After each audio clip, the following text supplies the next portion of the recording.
What is going on? Hadex Gaming here, bringing you the ultimate guide on how to get to and unlock the final boss of Necesse. Now, whilst the incursion perk tree has some amazing must-have perks, I'm only going to cover the bare minimum that you'll need to get to the final boss. And I won't be showcasing any of the final boss fights, so that way the final boss doesn't get spoiled, but I will showcase a small amount of the incursion itself. So to get started, as you place down your fallen altar, you'll see the options to add perks to the fallen altar. Once in here, you'll see perks ranging from tier 1 to tier 10, and in most instances, these will make your life easier. And to get what we need to get to the final boss, we'll need to unlock certain perks all the way to tier 10. The perks with the most priority are those locked by chains. Unlocking these ones will allow you to obtain other perks of that tier. So let's go through all the mandatory upgrades you'll need to get to tier 10 to access the final boss. Your very first unlock will be the More Dust perk for 30 Dusk, which makes enemies killed in incursions have a chance to drop altar dust. You'll be needing a bunch of this, so it's really nice that it's a mandatory perk. Next up, to unlock tier 2, we'll need to clear the chains and unlock the perk labeled Mother Comes for 100 dust. This perk makes it so slime cave tablets now drop in tier 2 incursions or higher.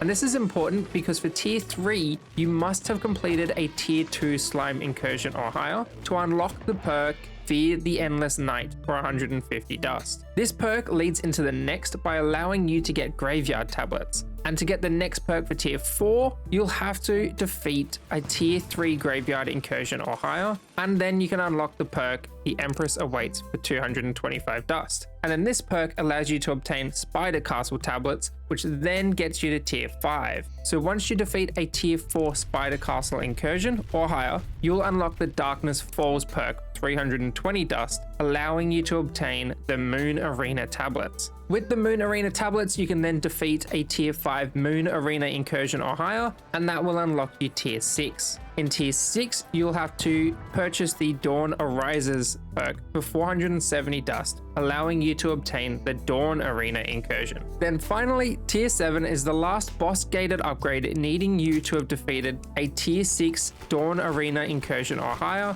allowing you to obtain the Crystalline Beauty perk for 680 dust. Now, with all of tier 7 unlocked, it's now time for tier 8.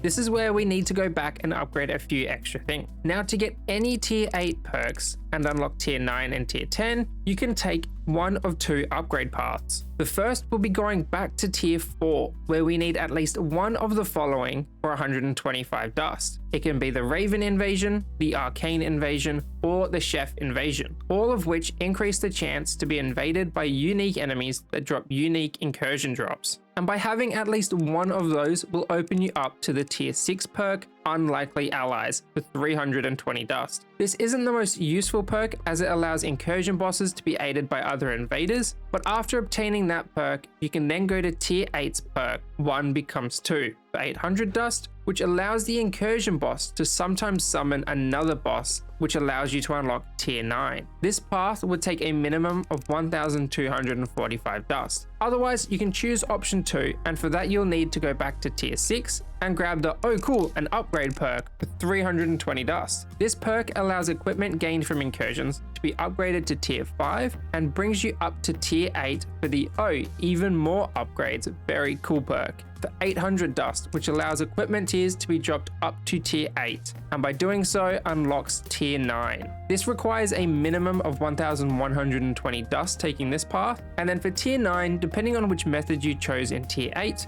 you'll have one or two options, either a Taste of Your Own Medicine for 1,300 dust, which makes incursion modifiers affect the mobs in the incursion too. Or you'll have the Next Level Gear for 1,300 dust, which gives higher odds of getting incursion only equipment. Picking either of those will open you up to tier 10. And then finally, with tier 10 unlocked, you'll need to unlock the Beginning of the End perk, and to do so, you'll need to complete 5 incursions that are tier 8 or higher. Once you have unlocked the Beginning of the End perk, this allows tier 8 or higher incursion bosses to drop Ascended Shards. And these shards are important because with 5 of these shards, you can craft an Ascended Incursion tablet at a Fallen Altar. So before we jump into it, now's the time to leave if you don't want to be spoiled by any of the Fallen Incursion. But again, I won't be showcasing the actual boss fight, so don't worry too much if you don't want to be spoiled for the boss. With this tablet, you can place it in any fallen altar, but I would recommend you place it in one with all the perks, and then you can spawn into the final boss's arena. Before going into the final boss, I would highly recommend you go through the incursion perks and take the time to upgrade anything else you think may help. Now, upon spawning in, you'll see you are tasked with taking down the ascended pylons. 3 pylons will spawn around this incursion. You will need to defeat them and destroy all 3 of them to summon the boss. If you destroy any pylons and die, your progress isn't removed. You'll be able to join back in and take down the remaining pylons. However, if you die before taking down the pylon, the HP on them will restore back, so it's always important to focus one down at a time. Once all 3 pylons are destroyed, you'll be pulled to the center of the arena to fight the final boss. From here on out, you get 6 attempts to defeat this boss. I won't go into too much detail about this boss, as it's definitely a boss you'll want to experience firsthand. Just be sure to bring a pickaxe with a good enchantment on it, and maybe boost it up a few tiers as well. I'd recommend the ice pickaxe with the master enchantment at least tier 5 or higher, and of course any buffs you could think of. And now all I can say is good luck, and I wish you the best for this boss. Have yourselves a happy time zone. That means good morning, good afternoon, or good night, wherever you may be, and I hope to see you next time.